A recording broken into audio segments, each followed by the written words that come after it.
কখনো কি মনে হয়েছে আমি সব কিছু এত গভীরভাবে বিশ্লেষণ কেন করি? কেন অন্যরা যে ভুলগুলো দেখতে পায় না আমি সেগুলো অতি সহজেই দেখতে পাই? কেন আমি সবসময় নিজেকে আরও ভালো করার চেষ্টা করি? কেন আমার জীবনে শৃঙ্খলা, দায়িত্ব, বাস্তবতা এত গুরুত্বপূর্ণ? যদি আপনার জন্মরাশি কন্যা হয়ে থাকে বা ভীর্গ হয়, তাহলে এর পেছনে রয়েছে গভীর এক আত্মিক বিষয়। আজকের এই আলোচনা কেবলমাত্র একটা নিছক রাশিফলের আলোচনা নয়। আজ আমরা এই ভিডিওটির মাধ্যমে জানব কেন আপনার আত্মা কেবলমাত্র কন্যা রাশিকেই বেছে নিয়েছে, কেন আপনি জীবনের খুঁটিনাটি বিষয়গুলোর প্রতি এত বেশি সচেতন, কেন আপনি অন্যদের সাহায্য করতে সবচেয়ে বেশি ভালোবাসেন, আপনি কেন নিজের সবচেয়ে বড় সমালোচক, এবং কেন কন্যা রাশির মানুষদের জীবনে একটি উদ্দেশ্য থাকে। ভিডিওটি শেষ পর্যন্ত দেখবেন, কারণ ভিডিওর শেষের অংশে আমি যে বিষয়টি বলবো সেটা হচ্ছে কন্যা রাশির মানুষের এমন একটি গোপন শক্তি বা এনার্জি রয়েছে যা ঠিকভাবে ব্যবহার করতে পারলে আপনি আপনার অন্তরাত্মাকে জাগিয়ে তুলতে পারবেন। আর যেদিন আপনি আপনার অন্তরাত্মাকে জাগিয়ে তুলতে পারবেন সেদিন থেকে আপনার সাফল্যের শুরুয়াত এটা বলা যেতে পারে। সুতরাং ভিডিওটি সম্পূর্ণ দেখার অনুরোধ থাকলো। কন্যা রাশি আসলে কি? জ্যোতিষ শাস্ত্র মতে কন্যা রাশি হলো ষষ্ঠ রাশি। এটি পৃথ্বী তত্ত্বের রাশি, কিন্তু বৃষ রাশির মতো এই রাশির মানুষ স্থির নয়। কন্যা রাশি প্রতিনিধিত্ব করে চরম লেভেলের উন্নতি, দক্ষতা, বিশ্লেষণ, শৃঙ্খলা এবং সেবার মনোভাব। এই রাশির অধিপতি গ্রহ হলো বুধ বা মার্কারি, কিন্তু মিথুনের বুধ যেখানে তথ্য সংগ্রহ করে, কন্যার বুধ সেখানে তথ্য বিশ্লেষণ করে। সুতরাং মিথুন রাশির অধিপতি এবং কন্যা রাশির অধিপতি বুধ হলেও এই দুটি রাশির মানুষের মধ্যে বিস্তর ফারাক সেটি কিন্তু দেখতে পাওয়া যায়। আর এই কারণেই কন্যা রাশির মানুষ শুধুমাত্র জানতেই চায় না, তারা উপলব্ধি করতে চায়। কেন আপনার আত্মা অন্যান্য রাশিগুলিকে বাদ দিয়ে কেবলমাত্র কন্যা রাশিকে বেছে নিয়েছে, এই বিষয়টিকে যেদিন আপনি উপলব্ধি করতে পারবেন সেদিন আপনার অন্তরাত্মা একটু একটু করে জাগরিত হবে, আর আপনি সাফল্যের পথে একটু একটু করে এগিয়ে যেতে থাকবেন। কন্যা রাশির মানুষেরা সাধারণত পৃথিবীতে আসে বিশৃঙ্খলার মধ্যে শৃঙ্খলা স্থাপন করতে, 2 নম্বর ভুলের সংশোধন করতে, 3 নম্বর জ্ঞানকে বাস্তব বোধ বা বাস্তবে পরিণত করতে, এবং 4 নম্বর অন্যদের জীবনে উপকার বয়ে আনতে। আপনার আত্মা শুধু স্বপ্ন দেখার জন্য আসেনি, বরং আপনার আত্মা এসেছে আপনি আপনার স্বপ্নকে কিভাবে বাস্তবায়িত করতে পারেন এবং কিভাবে আপনার আশেপাশের মানুষজন, আপনার ফ্যামিলি, আপনার সোসাইটির মানুষজনকে আপনি আপনার কাজের দ্বারা অনুপ্রাণিত করতে আসেন, এই মূল্যবোধ শেখানোর জন্য আপনার আত্মা এই জন্মে কন্যা রাশিকেই বেছে নিয়েছে। কেন কন্যা রাশির মানুষ এত বিশ্লেষণ ধর্মী, এই বিষয়টিও কিন্তু আপনাদেরকে খুব ভালোভাবে বুঝতে হবে।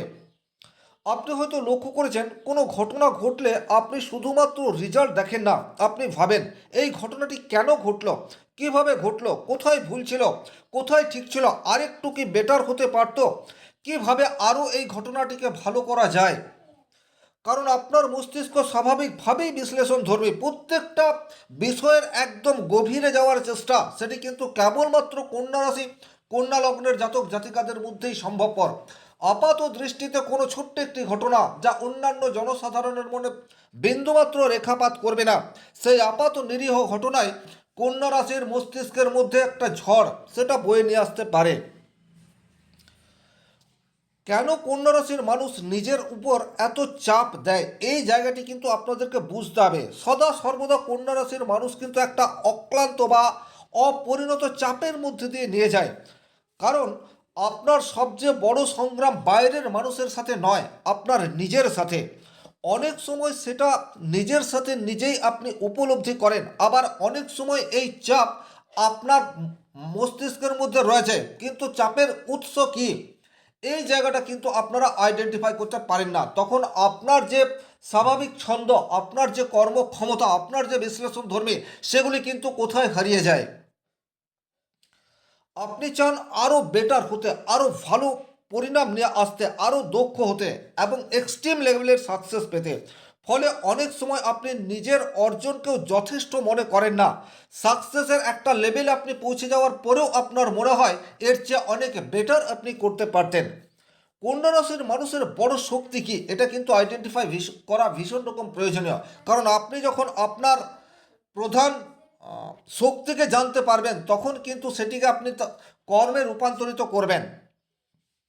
কন্যা রাশির প্রধান শক্তি হচ্ছে সমস্যা সমাধানের ক্ষমতা। এটা কিন্তু অত্যন্ত গুরুত্বপূর্ণ। সেই সমস্যা আপনার নিজের হতে পারে, ফ্যামিলির হতে পারে, অফিসের হতে পারে, বা আপনার পাড়া প্রতিবেশী বা যে কোনো মানুষের হতে পারে। আপনার কাছে যে কোনো মানুষ কোনো ধরনের সমস্যা নিয়ে এলেই আপনি তাকে একটা সমাধানের রাস্তা দেবেন। সেই রাস্তায় হাঁটবে কি না হাঁটবে সেটা অন্য বিষয়, কিন্তু আপনার কাছে যেন প্রত্যেকটি সমস্যার একটা সমাধানের রাস্তা সেটা রয়েছে। যেখানে গভীর সমস্যা দেখে অন্যান্য মানুষজন এড়িয়ে যাবে, আপনি সেটাকে আরও বেশি করে আপনার মস্তিষ্কের মধ্যে স্থান দেবেন। আপনি ঠান্ডা মাথায় পরিস্থিতি বিশ্লেষণ করতে পারেন এবং ধীরে ধীরে একটা কার্যকর পরিকল্পনার দিকে এগিয়ে যাওয়ার স্বাভাবিক ছন্দ সেটা আপনার মস্তিষ্কের মধ্যে আসতে শুরু করে দেয়। কন্যা রাশির মানুষ কিন্তু একেবারেই ভুল সহ্য করতে পারে না, এই জায়গাটিও বুঝতে হবে। এটার ফলে কিন্তু কন্যা রাশির মানুষ যেমন সাকসেসের চূড়ায় উঠতে পারে, আবার এটার জন্যই কন্যা রাশির মানুষ কিন্তু সবসময় সুযোগের সঠিক সৎ ব্যবহার করতে পারে না। কারণ আপনার আত্মা চির উন্নতির কাজ করে থাকে, কিন্তু আপনার আশেপাশের মানুষজন সর্বদাই যে তাদের কাজগুলিকে 100% যথার্থ করবে এইরূপ তো কোনো মানে নেই। কিন্তু যখনই আপনি অপর কোনো মানুষের কাজের সামান্য ভুল দেখতে পান, তখনই কিন্তু আপনার মস্তিষ্ক বিব্রত হয়ে পড়ে। এটা কিন্তু আপনাদের একটা নেগেটিভ থট এটা বলা যেতে পারে, কারণ প্রত্যেকটা মানুষ পারফেক্ট হবে না। তখন যে আপনি শুধুমাত্র সমালোচনাই করবেন তা নয়, আপনার ভেতরের যে প্রবল ইচ্ছা কাজ করে সেটা হচ্ছে কিভাবে তার ভুলটিকে আপনি সংশোধন করে দিতে পারেন, সেই ভুলটিকে ধরিয়ে দেওয়ার চেষ্টা সেটা কিন্তু আপনার মনের মধ্যে সর্বক্ষণ তৈরি হতে থাকবে, এবং সেটা শুধু মস্তিষ্কের মধ্যেই থাকবে তা নয়, সেটা বাইরে বেরোতে চাইবে। এবং আপনি যাকে বলছেন তাকে বলার অথরিটি রয়েছে কি না, বা আপনি যাকে বলছেন সে আপনার কথা গ্রাহ্য করবে কি করবে না এটা অন্য বিষয়, কিন্তু আপনি যেটা ভাবছেন সেটা তৎক্ষণাৎ বলে ফেলবেন। এটার ফলে কিন্তু অনেক ক্ষেত্রে আপনি অপ্রাসঙ্গিক হয়ে পড়েন, অনেক ক্ষেত্রে আপনি নিজের ইমেজকে নষ্ট করেন, কিন্তু সমাজ সংস্কারের জন্য আপনার যে চিন্তাধারা সেটিকে সর্বদাই আপনি প্রকাশ করতে চান। এটা একটা ভালো গুণ, কিন্তু সমাজ আপনার এই গুণটিকে সবসময় ভালো চোখে নেয় না। সুতরাং কতটা দূর পর্যন্ত আপনাকে এগোতে হবে, কত দূর পর্যন্ত আপনি যেতে পারেন, এর একটা গণ্ডি নিজের মধ্যে সেট করে ফেলুন, তাতে করে আপনি হীনমন্যতায় ভুগবেন না, এবং অতিরিক্ত সমালোচনা করে আপনার সময় সেটাও আপনি নষ্ট করবেন না। তবে এগুলি যে আপনি করেন এটা কোনো বদ অভ্যেস নয়, এটার একমাত্র উদ্দেশ্য হচ্ছে কাজকে আরও বেটার করে তোলা, কিন্তু সামনের মানুষটি আপনার ব্যবহারে ক্ষুব্ধ হতেই পারে। সম্পর্কের ক্ষেত্রে কন্যা রাশির মানুষ কিন্তু অন্যান্য রাশির মানুষ অপেক্ষা আলাদা হয়ে থাকে। ভালোবাসার ক্ষেত্রে কন্যা রাশি নাটকীয় নয়, আপনি ভালোবাসা প্রকাশ করতে পারেন যত্নের মাধ্যমে, দায়িত্ব নেওয়ার মাধ্যমে, সাহায্য করার মাধ্যমে এবং পাশে থাকার মাধ্যমে।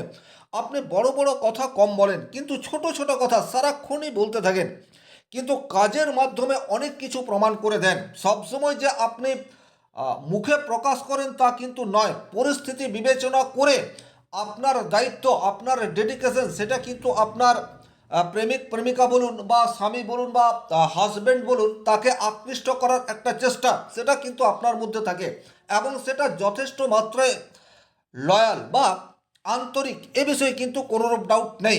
কিন্তু অনেক সময় কি হয়, আপনাকে আপনার কাছের মানুষটি ঠিকঠাক মতো বুঝতে পারে না, অনেক সময় মনে হয় আপনি তার সবচেয়ে বড় সমালোচক, তার ফলে কিন্তু আপনাদের মধ্যে একটা দূরত্ব এই বিষয়টি আসতে দেখা যায়। সুতরাং এক্ষেত্রেও আপনাকে একটু সাবধানী হয়ে পথ চলতে হবে, সেক্ষেত্রে কিন্তু আপনাদের সম্পর্ক সেটা মধুরতর অবস্থায় পৌঁছানো সম্ভবপর হতেই পারে। কন্যা রাশির মানুষ কিন্তু খুব সহজে অপর মানুষকে বিশ্বাস করে না বা করতে চায় না, এই জায়গাটি কিন্তু খুব ভালোভাবে বুঝতে হবে। এটা আপনার দোষ, একই সাথে এটাই আপনার গুণ, কারণ সমাজে আপনাকে বড় কিছু করতে হলে মানুষকে বিশ্বাস করতেই হবে। আপনি নিজে সব কিছু করতে পারবেন না, আপনাকে অপর মানুষকে দায়িত্ব দিতে হবে, এবং যে মানুষটিকে দায়িত্ব দিলেন তার প্রতি বিশ্বাস সেটা 100% রাখতে হবে, সেক্ষেত্রেই কিন্তু আপনি একজন টিম লিডার হয়ে উঠতে পারেন। আপনার কাজ করার ক্ষমতা সীমিত, এটা আপনাকে খেয়াল রাখতে হবে, কিন্তু আপনার যদি টিম থাকে বা আপনি একজন ফ্যামিলির হেড, আপনার প্রত্যেকটা মানুষের নিজের নিজের দায়িত্ব পালন ঠিকঠাকভাবে করবে, এই বিশ্বাস আপনার মস্তিষ্কের মধ্যে আনতে হবে, সেক্ষেত্রে কিন্তু আপনার চাপ সেটা অনেকাংশে কমবে। প্রত্যেকের কাজকে আপনি পর্যবেক্ষণ করুন, তাদের কাজে ছোটোখাটো ভুল হলে সেগুলিকে খুব হালকাভাবে সংশোধন করার চেষ্টা করুন। কিন্তু আপনার মতবাদ যদি আপনার ফ্যামিলি বা আপনার টিমের উপর আপনি সর্বক্ষণ চাপাতে থাকেন, সেক্ষেত্রে কিন্তু তাদের কাছ থেকে ভালো আউটপুট পাওয়ার সম্ভাবনা সেটা অপেক্ষাকৃত কম হয়। এই বিষয়টি কিন্তু আপনাদেরকে খুব ভালোভাবে বুঝতে হবে। কন্যা রাশির কর্মজীবন অ্যাকচুয়ালি এক্সট্রিম লেভেলের সাকসেসের দিকে যাওয়ার জন্য সর্বদাই সচেষ্ট, এ বিষয়ে কিন্তু কোনোরূপ ডাউট নেই। কন্যা রাশির মানুষ এমন কাজে সাধারণত সাফল্য পেতে পারে যেখানে নির্ভুলতা থাকে, বিশ্লেষণ করার ক্ষমতা থাকে, সঠিক পরিকল্পনা থাকে এবং দায়িত্বপূর্ণ গুরুত্বপূর্ণ পদ আপনাকে ন্যস্ত করা হয়। সেই সমস্ত কাজে কিন্তু কন্যা রাশির জাতক জাতিকারা পজিটিভ রেজাল্ট নিয়ে আসতে পারে। যেমন কন্যা রাশির মানুষের মধ্যে চিকিৎসা করার একটা প্রবণতা রয়েছে, হিলিং করার একটা সহজাত ক্ষমতা রয়েছে, বিশ্লেষণ করা, গবেষণা করা, প্রশাসন, তথ্য বিশ্লেষণ, শিক্ষা, সম্পাদনা, প্রযুক্তি, স্বাস্থ্যসেবা, এই সমস্ত কাজে কিন্তু কন্যা রাশির মানুষরা যথেষ্টই দক্ষ, এ বিষয়ে কোনোরূপ ডাউট নেই। কন্যা রাশির মানুষের মধ্যে কিন্তু একটা কাল্পনিক ভয় এটা সর্বক্ষণ কাজ করে। এই ভয়কে আপনাকে কাটাতে হবে। এই ভয় যতদিন আপনার মস্তিষ্কের মধ্যে থাকবে ততদিন কিন্তু আপনার মধ্যে যে আমিত্ব রয়েছে, আপনার মধ্যে যে বিশ্লেষণ ধর্মিক ক্ষমতা রয়েছে, সেটার বহিঃপ্রকাশ যথাযথভাবে করতে পারবেন না। আপনার মন সর্বদাই ভবিষ্যৎ নিয়ে চিন্তান্বিত, আপনার মন সর্বদাই নিখুঁত হতে চায়, কিন্তু পারফেকশন বলে কিছু হয় না। আমরা একটা লেভেল পর্যন্ত পৌঁছাতে পারি। এই থট প্রসেস যেদিন আপনি মেনে নেবেন, সেই দিন কিন্তু আপনার অন্তরাত্মা আস্তে আস্তে জাগরিত হতে শুরু করবে। আর অন্তরাত্মা যখন জাগরিত হতে শুরু করবে, তখন কিন্তু আপনি ধীরে ধীরে এক্সট্রিম লেভেলের সাকসেসের দিকে এগিয়ে যেতে থাকবেন। সুতরাং পারফেকশন খোঁজা নয়, মোটামুটি কাজটা ঠিকঠাক হয়েছে এবং যথার্থ হয়েছে এই বিশ্বাস আপনার মস্তিষ্কের মধ্যে বেশি মাত্রায় জাগরিত করার চেষ্টা, এটা আপনাকে করে যেতে হবে। কন্যা রাশির আধ্যাত্মিক শিক্ষা, এই জায়গাটি কিন্তু ভীষণ রকম গুরুত্বপূর্ণ। কন্যা রাশির আত্মার সবচেয়ে বড় শিক্ষা হলো পূর্ণতার চেয়ে গ্রহণযোগ্যতা গুরুত্বপূর্ণ। আপনি সব কিছু নিখুঁত করতে চান, কিন্তু জীবন সবসময় নিখুঁত হয় না। যেদিন আপনি নিজের অপূর্ণতাকে গ্রহণ করতে শিখবেন, সেদিন আপনার মন অনেক হালকা হয়ে যাবে এবং প্রকৃত অর্থে আপনার মস্তিষ্কের মধ্যে কোনো রকম চাপ তৈরি হবে না। আপনি যে উদ্দেশ্যে আপনার আত্মা কন্যা রাশিকে বেছে নিয়েছে, সেটা হচ্ছে জীব সেবা। আপনি যত বেশি জীব সেবার মধ্যে নিজেকে নিয়োজিত করতে পারবেন, আপনার মন মস্তিষ্ক তত বেশি হালকা থাকবে। কন্যা রাশির গোপন শক্তি যেটা হচ্ছে, সেটা হচ্ছে আপনার মধ্যে এক ধরনের বিরল ক্ষমতা রয়েছে। সেটা হচ্ছে আপনি হাজার বিশৃঙ্খলার মধ্যে থাকলেও আপনার মস্তিষ্ক সর্বদাই সুসংহত অবস্থায় থাকে। তাৎক্ষণিক আপনাকে অপ্রাসঙ্গিক কোনো প্রশ্ন করে দিলে সেই প্রশ্নের যথার্থ উত্তর এটা আপনার কাছে রয়েছে। সম্পূর্ণ টপিক এড়িয়ে কোনো প্রশ্ন বা কোনো সমস্যা আপনার কাছে উপস্থিত হলে তার পারফেক্ট সমাধানের রাস্তা আপনি তৎক্ষণাৎ দিতে পারেন। এটা কিন্তু বড় গুণ। এই গুণটিকে কাজে লাগানোর চেষ্টা এটা কিন্তু আপনাদেরকে করতে হবে। তাতে করে কিন্তু সমাজ আপনার দ্বারা উপকৃত হবে, এ বিষয়ে কোনোরূপ ডাউট নেই। এই ছিল এই ভিডিওটির মূল আলোচ্য বিষয়। ভিডিওটি ভালো লাগলে লাইক করবেন, কোথাও কোনো প্রশ্ন বা সংশয় থাকলে কমেন্ট বক্সে লিখে জানাবেন। আর চ্যানেলে নতুন হয়ে থাকলে সাবস্ক্রাইব করে পাশে থাকা অল নোটিফিকেশন বেল আইকনটি প্রেস করে দিন। ব্যক্তিগত জন্মকুণ্ডলী অধ্যয়ন করানোর জন্য স্ক্রিনে দেওয়া নাম্বারটি সংগ্রহ করে যোগাযোগ করতে পারেন। ভালো থাকুন, সুস্থ থাকুন, ধন্যবাদ।